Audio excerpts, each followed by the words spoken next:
que nós temos uma onda senoidal. Fazendo um outro desenho, também uma onda senoidal. Quando estou observando essa forma de onda, e se nessa forma de onda nós provocarmos uma mancha, nós podemos ver que essa onda tem melhor qualidade que essa onda, porque essa onda ela tem alguma sujeira, alguma imperfeição. Então a gente pode afirmar que a qualidade desta onda é melhor, apenas visualmente. Ora, essa impressão de qualidade é uma impressão pessoal, é uma impressão do observador. Eu enxergo essa onda no osciloscópio, eu posso medir uma tensão de pico, posso medir a frequência indiretamente, né, porque estou medindo o tempo. Então aqui, embora eu consiga medir os mesmos valores de pico e de frequência ou tempo, continuamos tendo uma impressão somente visual do que a gente entende de qualidade. Esse é o grande lance do osciloscópio, né? O osciloscópio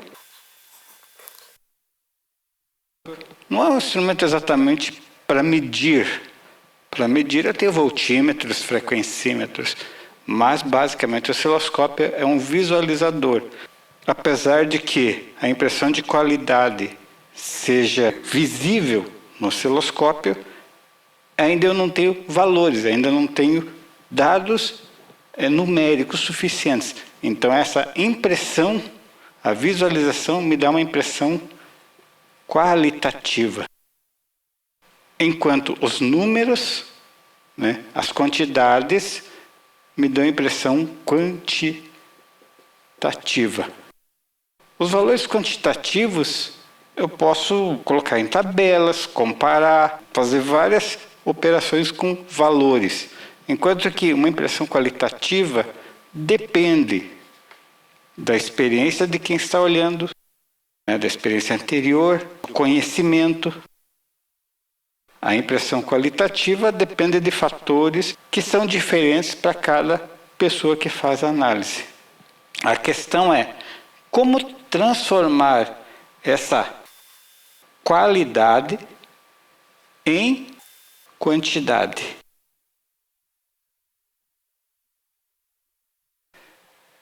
Vamos fazer isso aqui. Uma senoide. E vou reproduzi-la aqui.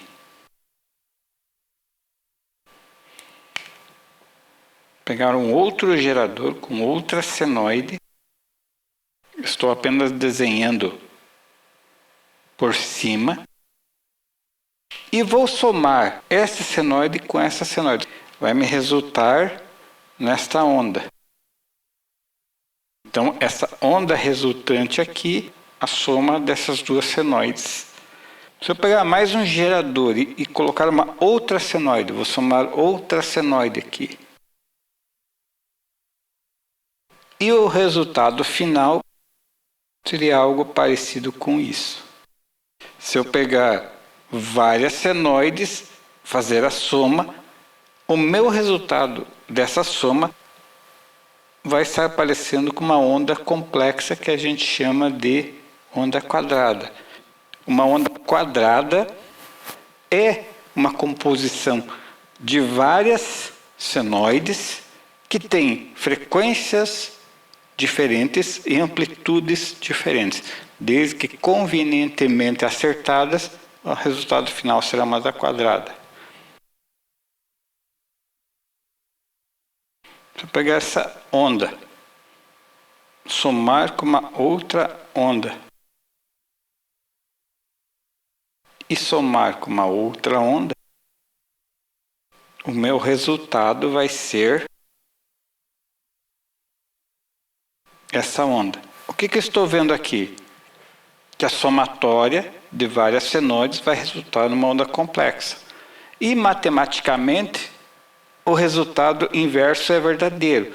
Uma onda complexa pode ser decomposta em várias senoides com suas respectivas frequências e amplitudes.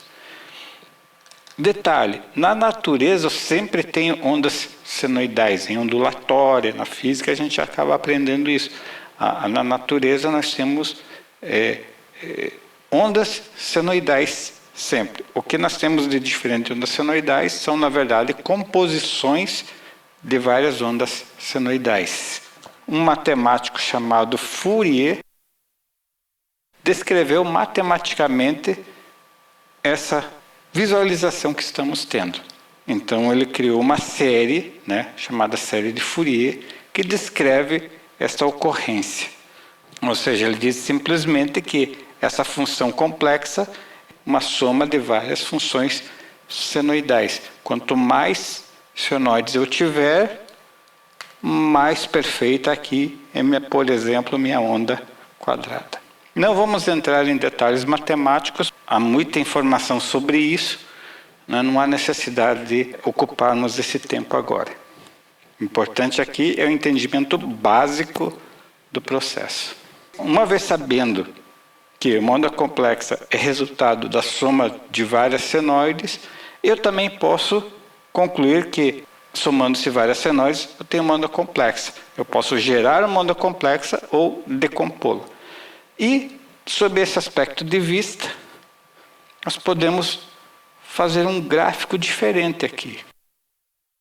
Da seguinte maneira, eu vou representar essa primeira frequência aqui, uma primeira frequência chamada, por exemplo, de F1, vou chamar essa frequência aqui de F1,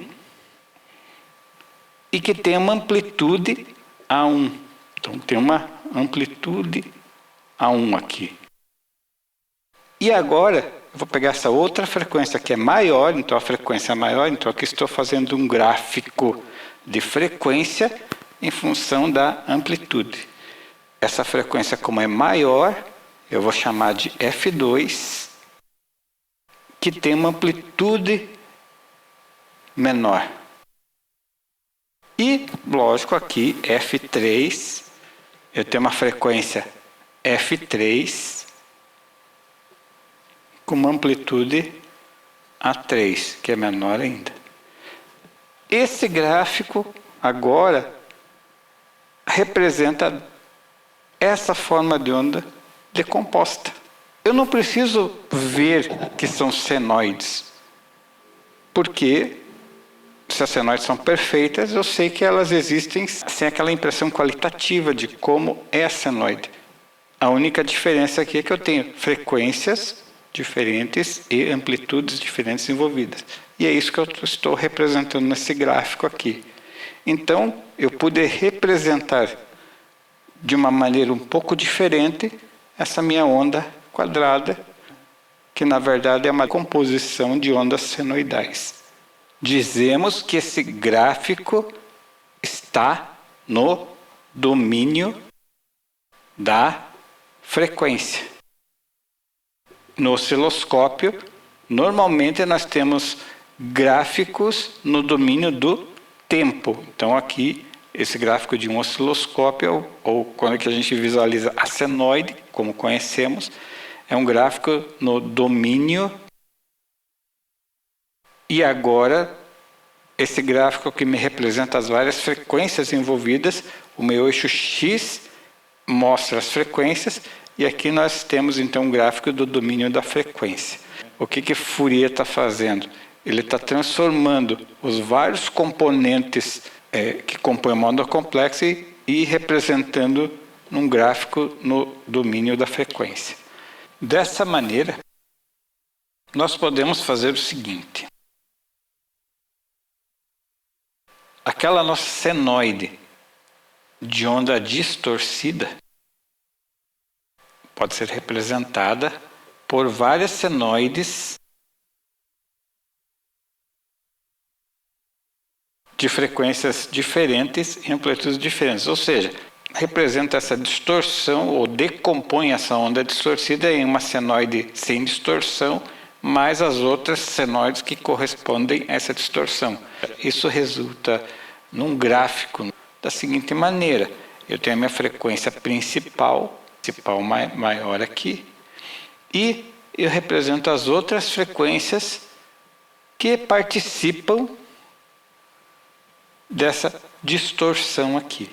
Estou representando aqui a minha onda senoidal sem distorção, a minha senoidal pura, e aqui estou representando minha distorção, ou seja, meus valores que deformam a minha forma de onda. E assim, como eu tenho uma amplitude para cada elemento que está participando dessa distorção, e como eu tenho uma frequência, um valor de frequência para cada elemento, então eu quantifiquei, eu tornei em números o que seria a minha deformação. Assim, a partir desse processo todo, eu transformei a minha impressão qualitativa em valor quantitativo. A minha qualidade pode ser expressa em números, ou seja, em quantidade. Eu transformei a minha impressão de qualidade em uma quantidade. Eu tenho tantos por cento de distorção, que pode ser o total, que é todas as frequências participantes, exceto a principal, ou posso quantificar elas em separados, se for o caso.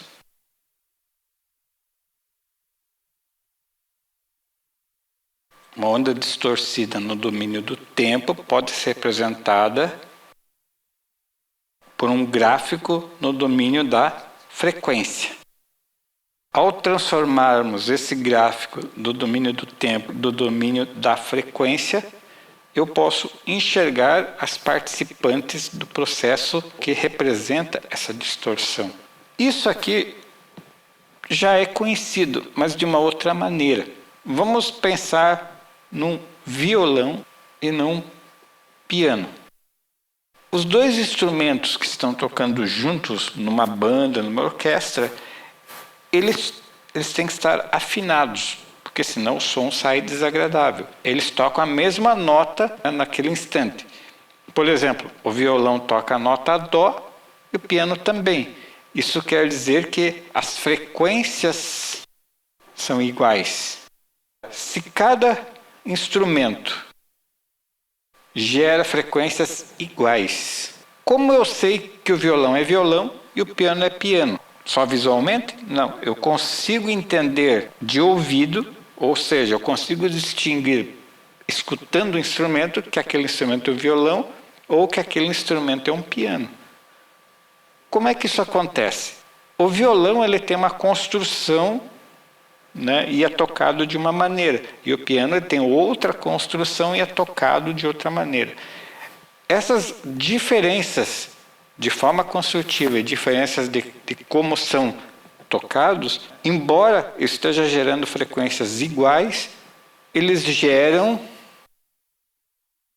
sinais distorcidos diferentes. Distorcidos não, geram frequências junto com a forma de tocar que, se for de forma agradável, caracteriza os instrumentos. O que caracteriza cada instrumento?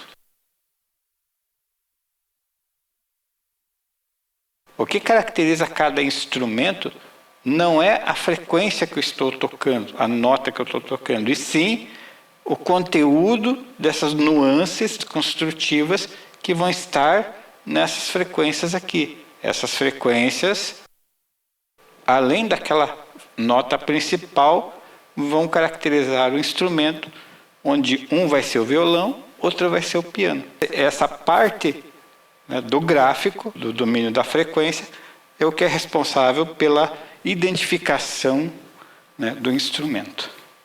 E tudo isso tem um conceito. Se essa é a frequência principal, a gente vai chamar essa de frequência fundamental. É aquela que é a principal do meu conjunto, seja do violão, seja do piano, seja da minha distorção. Todo o resto que acompanha essa fundamental vão ser chamadas de harmônicas. Então, as harmônicas são as frequências que vão acontecer modificando, né, a senoide da fundamental. E ela, que no caso do instrumento musical, vai identificar cada instrumento. Na nossa análise quantitativa, eu também sempre vou ter uma fundamental, uma frequência base, e sempre vou ter as minhas harmônicas. E o que a gente sempre vai estudar em termos de distorção vão ser as harmônicas, porque a fundamental sempre vai ser aquela onda bonitinha. Uma coisa muito importante, as harmônicas são derivadas da fundamental, ou seja, ele tem uma estreita relação com a frequência fundamental. Em termos de frequência, ele sempre vai ser um múltiplo. Por exemplo, pode ser 3 vezes, 5 vezes, 7 vezes. Então eu tenho um múltiplo dessa frequência fundamental. Então é F vezes 3 vezes, F vezes 5 vezes, F vezes 7 vezes. Se aqui for 60 Hz, aqui vai ser 180 Hz, aqui vai ser 300 Hz, aqui vai ser 420 Hz. Então, essa relação eu sempre vou ter. Pode ter também 2 vezes, eu só estou representando um exemplo aqui. E agora a conceituação ficou bem simples. Quando as harmônicas elas são agradáveis, a gente está relacionando elas a um instrumento, alguma coisa agradável, vamos dizer assim. Quando as harmônicas não são agradáveis, a gente está se referindo a uma distorção. Distorção é uma deformação não desejada. E por isso que, quando analisamos uma distorção de uma forma de onda, a gente diz que está analisando uma distorção harmônica, que é uma distorção da senoide, onde lá estão participando o que a gente chama de harmônicas. E essa distorção harmônica pode ser total, eu posso pegar toda essa total, então a gente diz que um amplificador, coloquei um gerador aqui, e aqui o medidor, para eu medir essa distorção harmônica, eu estou medindo o total das harmônicas, então aqui é a distorção harmônica total. Em inglês é Total Harmonic Distortion. Se aqui for me gerar um gráfico, eu estou conseguindo ver o percentual que cada harmônica está participando dessa distorção. Então, eu tenho 2 formas de ver. Um instrumento que vai me dizer qual o total da distorção e outro instrumento que vai me mostrar a participação de cada harmônica nessa distorção. A partir de tudo isso, nós vamos ver de uma forma prática como a gente lida com isso. Na nossa prática, vamos usar 4 geradores, gerador de funções de 4 canais, um somador, que vai me somar as ondas geradas, e vamos visualizar aqui um osciloscópio, que vai me monitorar as ondas geradas pelos geradores. E aqui na saída, nós vamos também ter um osciloscópio que vai me monitorar a onda gerada. E também um analisador de espectro. O que a gente vai fazer é gerar as várias ondas senoidais para formar a minha onda quadrada e também ver o espectro, análise do domínio da frequência do meu sinal. Vamos também aproveitar o próprio osciloscópio na função FFT que ele tem. Esse aqui é o meu set de instrumentos e equipamentos que vamos utilizar. Gerador de funções, 4 canais de saída, os cabos já estão ligados, vamos ver depois com mais detalhes. é o meu osciloscópio de 4 canais, que vai monitorar cada saída do gerador. Este aqui é o osciloscópio que vai nos mostrar a onda resultante da soma. Aqui está ocorrendo a soma. E esse é o osciloscópio que vai me mostrar esta soma. Aqui nós temos um equipamento um pouco mais antigo. Vamos depois explicar o porquê disso, que é o nosso analisador de espectro. Esse gráfico da amplitude em função da frequência vai ser usada por este equipamento aqui. Ainda temos mais alguns equipamentos, como este aqui. Esse equipamento é o equipamento de áudio profissional que vamos usar como um filtro para verificarmos algumas situações durante essa prática. E, naturalmente, temos aqui uma plaquinha onde foi montado um somador com amplificador operacional. É esse nosso somador. O amplificador operacional está nessa configuração. Simples somador alimentado com tensão positiva e negativa de 12 volts. É o conhecido LM324. Eu estou entrando aqui cada uma das saídas do gerador, está entrando aqui nessas entradas, e na saída estou colocando esses equipamentos. Isso aqui é uma bateria que está alimentando o meu circuito. Vamos proceder à ligação dos equipamentos. Esse gerador, ele gera 4 canais. Então, eu já previamente programei, eu vou só chamar o programa de volta. E nesse programa, cada canal, né, eu ajustei uma frequência. 60 Hz para um canal 1, 180 Hz para o canal 2, 300 Hz para o canal 3 e 420 Hz para o canal 4. Eles vão coincidir com 60 Hz, que vai ser a nossa fundamental, 180, que vai ser a terceira harmônica, 300 Hz, que vai ser a quinta harmônica, e 420 vai ser a sétima harmônica. E as amplitudes também já foram pré-ajustadas, as amplitudes. Na principal temos 2 volts, pico a pico, começar com 590 milivolts, depois 136, depois 130. Aqui no osciloscópio nós temos os 4 canais. Aqui nós visualizamos a onda do canal 1, que é a principal, 60 Hz, 180. Aqui a frequência de 300 Hz e aqui a frequência de 420 Hz. Então, aqui estão as amplitudes e frequências. Nós temos aquilo que já vimos antes. As 4 formas de onda geradas pelo gerador e visualizadas no osciloscópio. E a soma de tudo isso resulta na onda quadrada. Vamos ver isso no outro osciloscópio. Nós podemos visualizar essa onda quadrada formada pelas senoides aqui. Vamos fazer o seguinte aqui, só para entender melhor. Eu vou eliminar essas senoides aqui.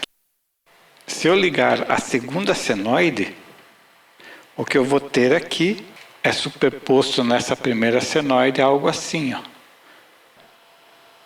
Então vamos ver aqui e vou ligar no gerador agora. Então aqui nós temos a onda como prevista. E eu vou ligar em sequência agora a terceira e a quarta senoide. Terceira e a quarta senoide. Aqui, estou desligando de novo. Nós podemos ver isso no outro osciloscópio. Para acompanhar melhor. Então vou ligando as ondas. Essa segunda onda, a terceira onda e a quarta onda. Dá para visualizar bem o que acontece. Nós vamos fazer um ajuste melhor no osciloscópio. Em vez de olhar uma onda de cada vez, eu vou posicionar as ondas no mesmo lugar, uma em cima da outra.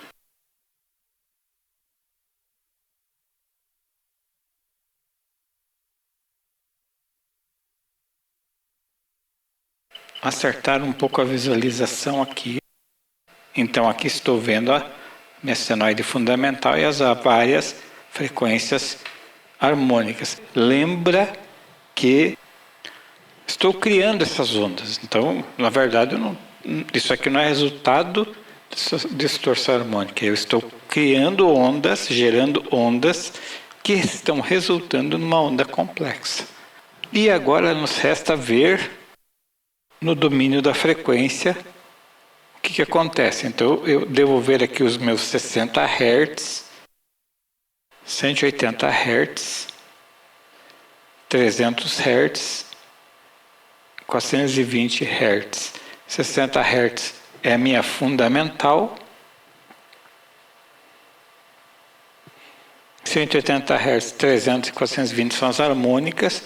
A gente chama 180 de terceira harmônica, porque ela é 3 vezes acima da fundamental. A de 300 é a quinta harmônica, 5 vezes 60 Hz, e aqui a 420 é sétima, que é 7 vezes maior que a fundamental, que é 60 Hz. Estamos visualizando a tela, analisador de espectro, que está mostrando aqui o eixo da frequência e eixo da amplitude. Esse equipamento mais antigo, então, ele é um pouco diferente do que estamos acostumados. Como é que funciona esse equipamento? Esse equipamento, ele funciona assim. O sinal, né, está entrando na entrada do equipamento e ele tem aqui um filtro variável. Eu tenho um controle que varia esse meu filtro. Então aqui eu tenho um filtro numa determinada frequência F. E esse filtro está se variando, ou seja, ele está andando. A cada frequência aqui que ele vai andando, ele vai mudando o valor do filtro. E aqui o que eu estou obtendo é o resultado filtrado. Então ele vai variando o filtro e eu vou olhando o resultado na tela. Então no momento em que ocorre o ajuste no filtro de 60 Hz, ele me mostra um pulso de 60. Quando atinge a frequência aqui de 180 Hz, ele vai me mostrar uma amplitude aqui. Aqui eu tenho um detetor. E, em vez de olhar numa escala de 1 voltímetro, estou olhando numa tela mais convenientemente. Então isso aqui é uma estrutura antiga do que seria um analisador de espectro. Como todo filtro, eu tenho alguns ajustes aqui. Nós temos nessa escalinha uma coisa chamada span por divisão. Cada divisão dessas, quanto vale de frequência? Nesse caso está em 200 Hz por divisão. Então começando do zero, tenho 200, tenho 400, tenho 0, 200, 400, 600, 800 e assim sucessivamente. Para ter melhor visualização, eu vou colocar 100 Hz por divisão. Outro detalhe que eu tenho que me atentar é uma coisa chamada banda passante. Todo filtro não vai ser exatamente no valor da frequência que vai funcionar. Ele vai estar pegando dados de frequência um pouco antes e um pouco depois, ou seja, eu tenho uma faixa que está pegando. Quando eu reduzir a minha banda, vou deixar o filtro mais forte, mais lento vai ser o aparelho para detectar essa frequência, porque ele vai ter muito mais frequências a detectar aqui. Só que eu tenho a melhor resolução. Eu vou diminuir aqui.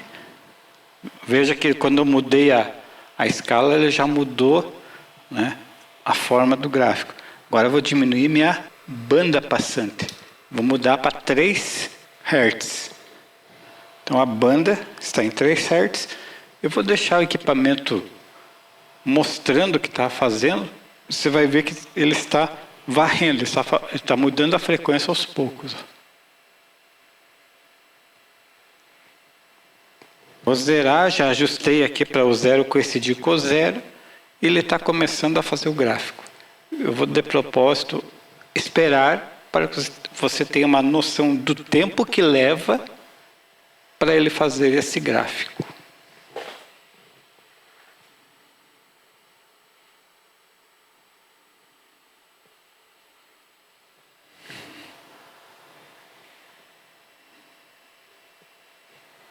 Aproveitando, enquanto ele está fazendo o gráfico, nós vemos aqui, se a escala aqui está em 100 Hz por divisão, se aqui é 0, aqui é 100, aqui é mais ou menos 60. Se aqui é 100 e aqui é 200, o gráfico mostra o pulso em 180 Hz. Aqui é 300, está batendo 300. Aqui é 400, o gráfico, né, o pulso tem 420, então está correto. E as amplitudes, conforme o meu osciloscópio, conforme eu vejo no osciloscópio, as amplitudes estão cada vez menores. Eu também vejo aqui no meu instrumento, né, as amplitudes menores. Então aqui eu tenho a fundamental de amplitude maior e as minhas harmônicas de amplitude menor. O instrumento está conseguindo mostrar outros harmônicos porque o meu equipamento que está gerando a senoide não é perfeito. Então ele está conseguindo mostrar os outros harmônicos que existem no sistema. Se eu retirar uma das frequências, eliminei a frequência de 300 Hz, vou fazer um reinício para ficar mais rápido e vamos ver o que vai acontecer. É chato ter que esperar, mas na época do equipamento esse era um ótimo recurso e era assim que funcionava. Então, dá para você ter uma ideia. Uma coisa muito importante a ser observada nesse respeito aí.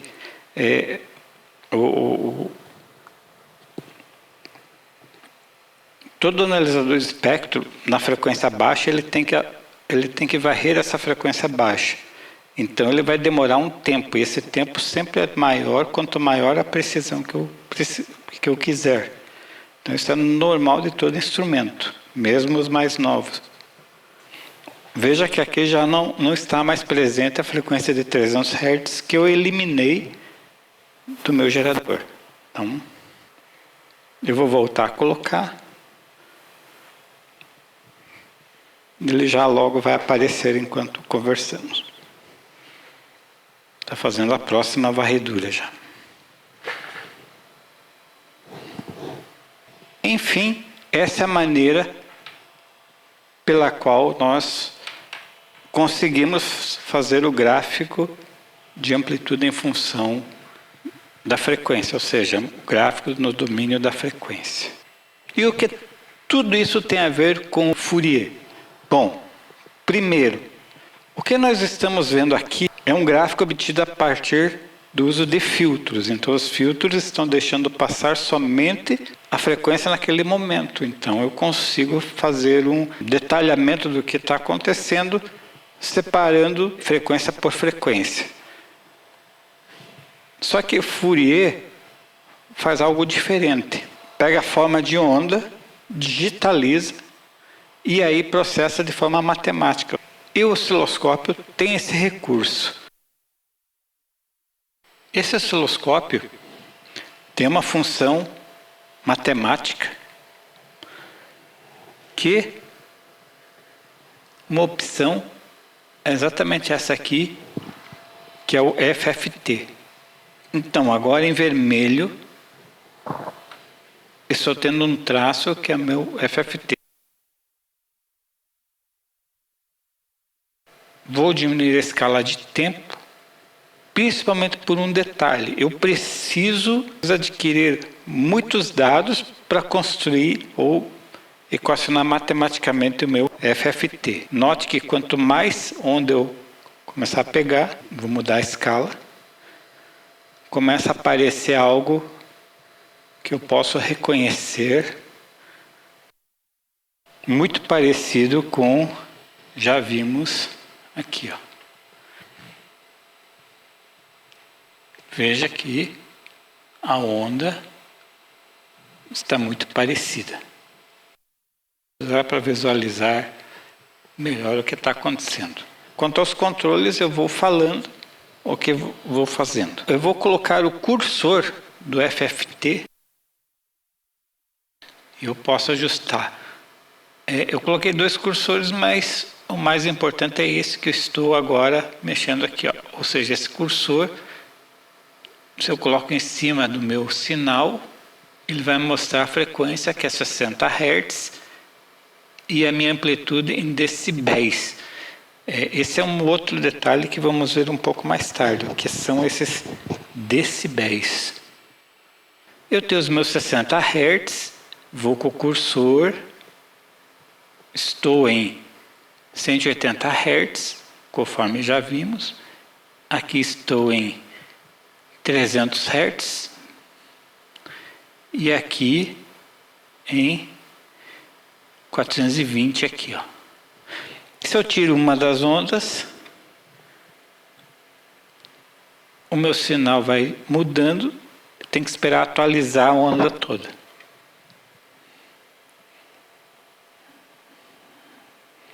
Muito próximo, ou vou dizer praticamente igual ao meu analisador baseado em uso de filtros. Aqui em vermelho, né, do canal matemático, ele está com 20 dB por divisão, cada divisão vertical é 20 dB, e cada divisão é 125 Hz. 125 Hz, 250, 500 Hz aqui. Tanto esse osciloscópio quanto este, aqui então, no osciloscópio Lecroy, que é outro osciloscópio, eu tenho uma visualização muito parecida com essa do Tektronix, ou seja, posso considerar praticamente iguais, né, dados respeitando as características de cada instrumento. Aqui também eu tenho um cursor. Esse cursor aqui, né, posso mudar o cursor, posso ver a frequência aqui. Então aqui o cursor está me mostrando 180 Hz, aqui o cursor me mostra 60 Hz. É muito parecido, então são recursos muito parecidos. Não há muita diferença. Então aqui está o meu osciloscópio. Eu vou voltar o meu sinal ao analisador baseado em filtro e nós vamos ver algumas diferenças aqui. Então aqui ele já está terminando aqui o escaneamento. E uma coisa importante ou interessante de se observar. E nesse instrumento que é filtro, a escala aqui em decibéis, ele está chegando a quase menos 90. Então aqui eu tenho 10 dB por divisão. E eu vejo um sinal de ruído abaixo, né, abaixo dos 80 dB aqui. Enquanto que nesse analisador de espectro, embora eu tenha 20 dB por divisão, o ruído está mais alto.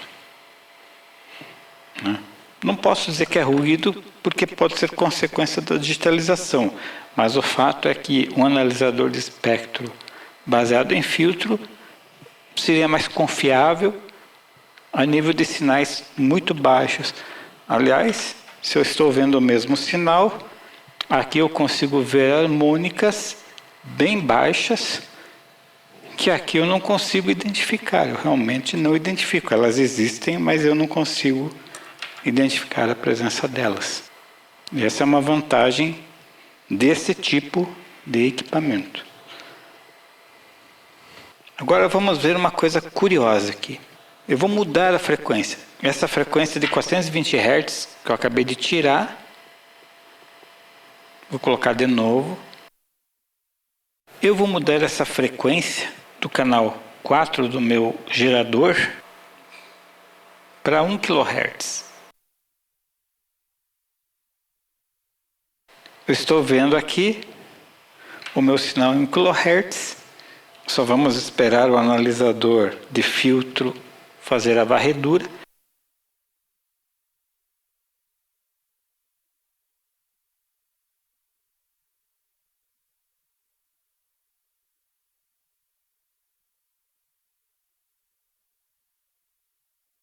Apareceu lá no final.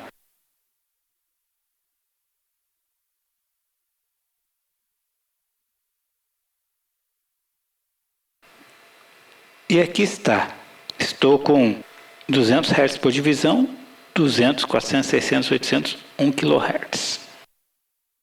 Agora, no meu gerador, eu vou aumentar para 1.2 kHz.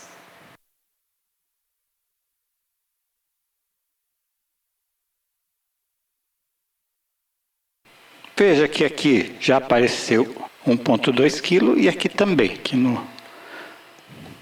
Eu vou colocar 1,5 kg.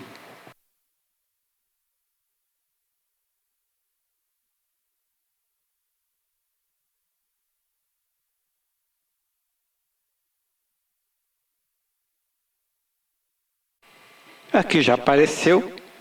Eu tenho aqui então 200, 400, 600, 800, 1 kg, 1,2 kg, 1,4 kg, 1,5 kg. Então, nesse analisador está correto. Mas é no outro analisador aqui. Nesse aqui. Que sinal é esse que apareceu aqui? Apareceu um sinal que tem 995 Hz ou praticamente 1 kHz, mas que não existe. O que aconteceu? Ele não existe. Ora, qual o grande problema do FFT? É que eu não posso ultrapassar o limite da tela. Se aqui o limite é 1,25 kg, eu não posso ultrapassar esse limite. Se eu tiver sinal acima desse limite, o que vai acontecer é que ele vai pegar esse sinal e vai espelhar. Ele vai criar uma imagem 1,25 kHz aqui. Quanto que eu passei de 1,25 a esse 1,5? Eu passei 0,25 kg. Se eu pegar esse 1,25 e diminuir de 0,25, vai cair exatamente em 1. Ou seja, eu tenho um grande problema nesse analisador. Se eu tiver um sinal acima da frequência que ele pode medir, ele vai me mostrar sinais fantasma. Não vai acontecer com o analisador de filtro. O que eu tenho que fazer é impedir esse sinal, ou seja, colocar um filtro na entrada. Mas o osciloscópio não tem filtro, porque você vai comprar com banda larga. Os analisadores baseados em FFT específicos para essa aplicação têm esse filtro, então ele não tem esse problema. Então, se eu comprar um analisador que não seja osciloscópio, ele não vai me apresentar esse problema. Mas se eu usar um osciloscópio, como é um equipamento genérico, e depende do usuário o seu ajuste, então você como usuário tem que entender que esse efeito acontece, porque é um efeito da amostragem e deve tomar seu cuidado. Uma opção que você pode ter é usar um filtro na entrada do analisador. Você sabe que esse analisador, o máximo que ele vai ver é 1,25 kg. Então eu coloco um filtro para impedir que frequências acima dessas vão passar. Já tínhamos mostrado antes esse equipamento aqui de som profissional, que é um crossover para alto-falantes. Estou usando esse equipamento para criar um filtro digital que é mais fácil de visualizar, para você entender melhor o que acontece.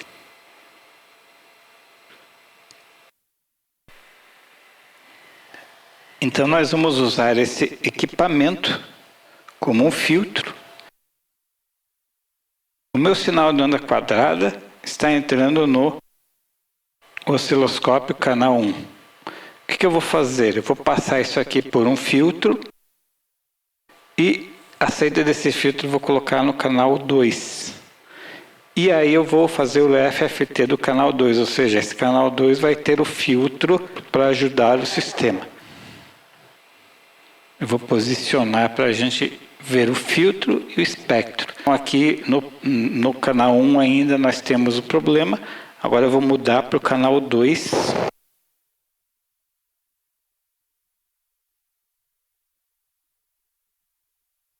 E o FFT eu mudei para mostrar o canal 2. Como o filtro ainda está muito maior que a banda, estou vendo a mesma coisa que no canal 1. Então estou mudando o filtro. Aqui estamos visualizando a frequência do filtro. Vamos chegar em 1 kHz aproximadamente, que é a frequência 1.2, 1.14. Note que já aquele valor já diminuiu. Se eu diminuir mais ainda o filtro, para quase 1 kHz, eu praticamente baixei o sinal a tal ponto que eu não consigo mais saber se é ruído ou é sinal. Podemos ver que resolveu o problema do sinal fantasma. E se eu colocar agora o sinal verdadeiro de 1 kHz? Vou mudar o gerador aqui para gerar 1 kHz agora. Agora aparece. Com o filtro que eu coloquei, ele vai afetar no nível que está sendo mostrado, porque está reduzindo esse nível também, porque está muito próximo o filtro. Eu vou tirar o filtro só para ver o que acontece. O sinal aumentou um pouquinho mais ali. Então, na verdade, quando eu coloquei o filtro, eu introduzi um problema. Só que eu não tenho um sinal fantasma. Um detalhe muito importante. Nós estamos aqui com um sinal conhecido. Nós estamos em condições de laboratório e tudo muito bem controlado. Eu sei exatamente o que está acontecendo. Quando você está usando o analisador de espectro, você está analisando uma onda complexa. E você não sabe o que compõe a onda. Por isso que você usa um instrumento desse, para descobrir o que compõe. Numa análise de vibração, eu tenho vários componentes que me dizem sobre alguma coisa. Se de repente eu estou usando o osciloscópio para fazer isso, que hoje é muito comum, é muito fácil e é muito mais barato. Um analisador de vibração comum vai custar em torno de R$20.000. Um osciloscópio de R$1.500 faz a mesma coisa, usando o recurso de FFT. Porém, já deu para perceber que não é bem assim, porque se a banda do sinal de vibração estiver maior que a banda do que eu quero olhar, eu vou começar a enxergar coisas que não existem. E eu posso tomar decisões em função desses sinais falsos. Quando você usa o osciloscópio com recurso FFT, você tem que lembrar, o osciloscópio é um equipamento genérico de muita função, tem muitas capacidades e também tem suas limitações. Então eu tenho que entender melhor o que acontece para saber usar direito. Se eu quero, por exemplo, evitar esses problemas, está aí a solução. Você pode construir um filtro. Nesse caso, esse é um filtro meio complicado, porque é 48 dB por oitava. Eu posso mudar o filtro. Nós depois podemos conversar sobre essa questão de funcionamento do filtro, dos filtros, em geral. Mas de uma maneira simples e alguém que entenda, se você já entende um pouco disso, se eu mudar a curva do filtro, por exemplo, estamos aqui com uma curva de um filtro Butterworth de 12 dB por oitava. Se eu aumentar o meu sinal de novo para 1.5 kHz, aumentar de novo, eu voltei com o meu sinal fantasma ali. Então, eu vou ter que colocar um filtro de menor banda.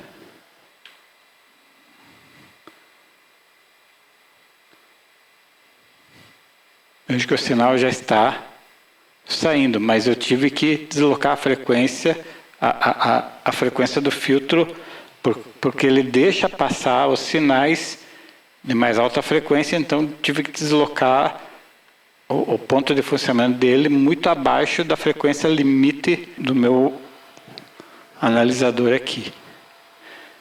Então, quanto maior o fator de qualidade do filtro, que esses 12 dB, esses 24 dB, ou 48, melhor que um filtro de 48 dB.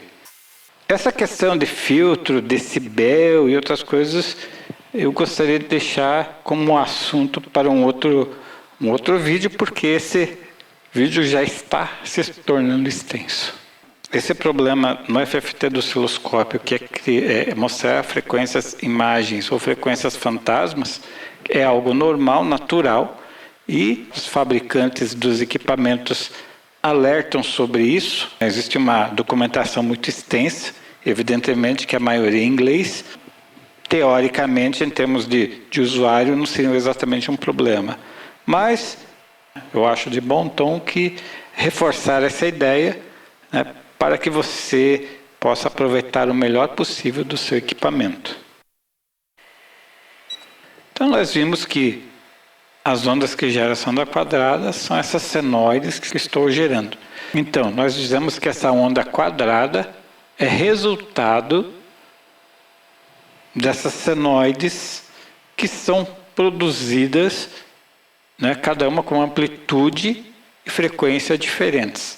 Então, essa combinação que vai me dar a onda quadrada que estou vendo aqui. Só que tem mais um detalhe aqui que precisa ser visto.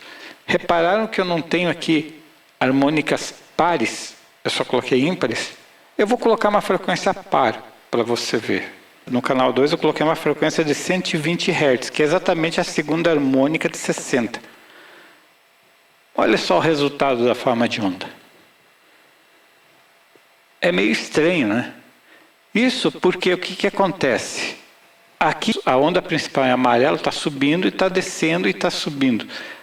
A onda em vermelho, que é a segunda harmônica, ela sobe aqui, coincide com a subida.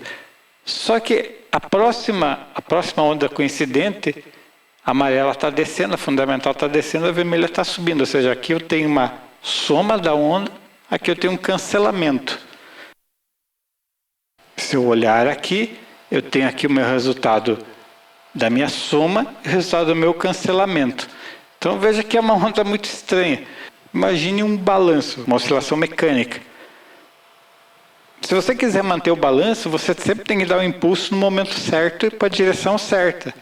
Se você dá o impulso na direção certa, se você dá o impulso na direção errada, você embola a oscilação. Portanto, é muito difícil acontecer uma oscilação harmônica que é gerada pela principal em ordem par, porque em algum momento ela vai se cancelar. Geralmente as ondas saem ímpar. Vou mudar a frequência para 180 Hz. Agora nós podemos ver que quando a onda fundamental sobe, a onda harmônica também está subindo. Aqui também, ó, quando está descendo, as outras estão acompanhando. Ou seja, note que todas as ondas harmônicas ímpares acompanham a subida e a descida da fundamental. Por isso que, numa análise de harmônicas, eu sempre estou analisando as harmônicas ímpares. Elas sempre têm uma oscilação natural. E as pares, elas naturalmente se cancelam. A oscilação harmônica nunca vai estar numa amplitude maior que a oscilação fundamental. Vou colocar uma condição que é maior. Exagerei um pouco, mas ainda a amplitude da terceira harmônica é menor, porém, em algum momento, ela é maior que a própria fundamental. Isso não vai acontecer. A oscilação gerada pela fundamental nunca vai ser maior que ela mesma. Como agora eu estou gerando as ondas, eu posso ter controle sobre isso. Mas numa condição normal de geração de harmônicas pela fundamental, uma distorção, ela nunca vai ser maior, a não ser que exista alguma situação de ressonância. Outra coisa que que é importante tem a ver com a forma de onda e o espectro. Aqui, na forma de onda, vamos olhar o meu gerador. Eu vou fazer alguns ajustes aqui. Esse gerador tem a capacidade de sincronizar as formas de onda, ou seja, eu propositalmente coincidi as formas de onda para que elas acontecessem no mesmo momento.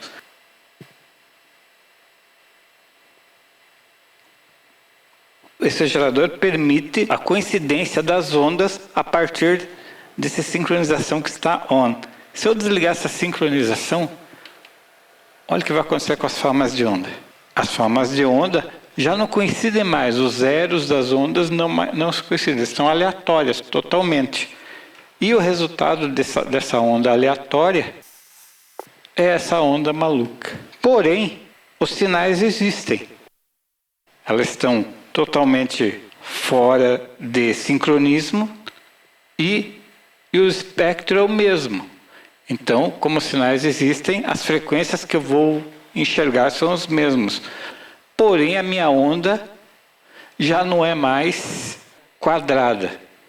Ou seja, reproduzir somente o que tem no espectro para reproduzir a minha onda quadrada não é o suficiente. Além do espectro, eu tenho que acertar a coincidência da onda. Agora dá para perceber que existe a coincidência, todas as ondas estão descendo ou todas as ondas estão subindo no momento da fundamental.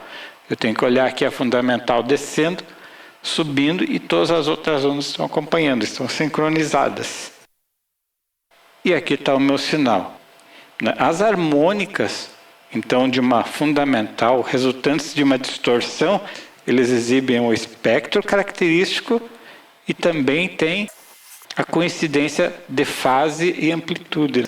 E isso resulta na onda quadrada. Se vocês não acontecerem, a minha onda não é quadrada. Minha onda é totalmente diferente daquilo que a gente imagina. Desde que eu tenha a minha coincidência de fase, o meu espectro, onde eu tenho as frequências e as amplitudes corretas, isso me resulta na minha onda quadrada. Então, quando eu também decompor essa onda quadrada, eu vou ter a mesma coisa. Eu vou ter o meu espectro e vou ter também a minha coincidência de fase. Essa onda quadrada, ela é composta por ondas senoidais e tem harmônicos que são ímpares. Dificilmente eu vou ter harmônicos pares. Isso acontece para qualquer situação. Alguns equipamentos que são exclusivos para medir harmônicas, como as da rede elétrica, eles têm algumas características interessantes aqui. Aqui nós temos um instrumento específico para medir essa qualidade de energia baseada nas harmônicas. Então aqui eu tenho uma tela onde estamos vendo a forma de onda, né, e podemos ver as harmônicas. Tenho aqui uma visualização onde eu tenho a primeira harmônica que é 60 Hz, a terceira harmônica, a quinta, a sétima. Veja que eu tenho um reforço nas ímpares, embora as pares, se houverem, vão aparecer por aqui. E eu tenho um aqui, um tracinho aqui que equivale à tensão de corrente contínua. Se eu for modificando aqui o meu cursor, eu tenho aqui o cursor em cima de cada harmônica, no caso uma harmônica par, e o valor que ela representa. A terceira harmônica e assim sucessivamente. E a frequência delas também. Um analisador de harmônicas de rede elétrica é algo mais prático, né? 0 Hz, vocês olharem aqui, ó, estou posicionando aqui em 0 Hz, 0 Hz percentual de DC. Se eu mudar aqui, eu tenho o percentual e a frequência. Então, o analisador de harmônicas, por exemplo, da Fluke, ele simplifica. Ele sabe que 60 Hz é a fundamental e, a partir disso, ele filtra todas as outras. Eu não tenho problema do FFT normal do osciloscópio, já está preparado para isso, e me dá os valores corretos, como estou gerando aqui. Estou vendo ela. Se eu retirar uma das harmônicas, por exemplo, a harmônica 5, eu vou retirar os 240 Hz. sumiu ali. Então, aí nós temos uma ideia de um instrumento específico para medir harmônicas.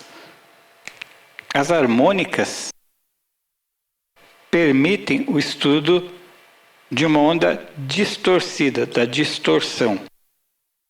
Para que as harmônicas sejam consideradas harmônicas, eu tenho que ter um múltiplo de frequência combinado com amplitude e fase. Normalmente, essas harmônicas relacionadas à distorção são ímpares. Terceira, quinta, sétima harmônica e assim sucessivamente. Dificilmente vão ter harmônicas pares. Uma técnica de baixo custo e largamente empregado é a FFT. Só que o FFT, como ele usa a matemática, eu tenho algumas limitações no uso dele, principalmente porque o FFT é derivado da amostragem de um sinal que eu estou colocando, ou seja, eu tenho que amostrar esse sinal. Na verdade, tem pontos em que eu não estou pegando esse sinal, tem pontos em que eu estou ignorando. Então, isso vai criar um erro, né, um ruído, e também, se essa frequência de amostragem for menor que a frequência do sinal que está entrando, eu posso gerar um outro sinal falso, uma frequência menor, com amostragem menor, e essa frequência menor vai aparecer como um sinal efetivo. Ou seja, eu teria que retirar esse sinal de alta frequência para que ele não crie um sinal espelho no meu FFT, na minha telinha da transformada de Fourier. Fora isso, não tem maiores problemas. O próprio FFT, por limites de amostragem, vou ter problema de ver níveis muito baixos. Mas os níveis muito baixos geralmente não nos incomodam tanto. Agora, se eu preciso mais precisão, aí eu tenho os equipamentos específicos, mesmo usando técnicas de Fourier, técnicas matemáticas ou filtros, ou uma combinação delas, posso usar filtros combinados com a FFT, eu tenho um bom resultado. Usar só filtro, o grande problema do uso só de filtros é o tempo que leva para ele fazer a varredura. O filtro por varredura, o sinal tem que existir no momento que o filtro está setado. Enquanto que no tempo real eu pego a forma de onda, digitalizo, memorizo e aplico o FFT. Esse processo se tornou muito rápido, dependendo apenas do tempo de captura da onda. Para a rede elétrica, vão dar mais atenção à precisão, sacrificando a frequência, ou seja, eu pego 60 Hz ou 50 Hz, porque isso também existe em outros países, e coloco filtros ou processamentos dedicados aos harmônicos gerados por essas frequências base ou um conjunto de frequências mais utilizado. Esperamos que essas informações até então estejam úteis. Lógico que apareceram outras situações como o decibel, como os filtros e o termo chamado de oitava. Vamos colocar esses assuntos num outro momento, porque senão isso fica muito extenso. Decibel, filtro e oitava são termos muito utilizados em áudio ou em algumas situações, e é bom a gente explorar isso de uma forma mais dedicada.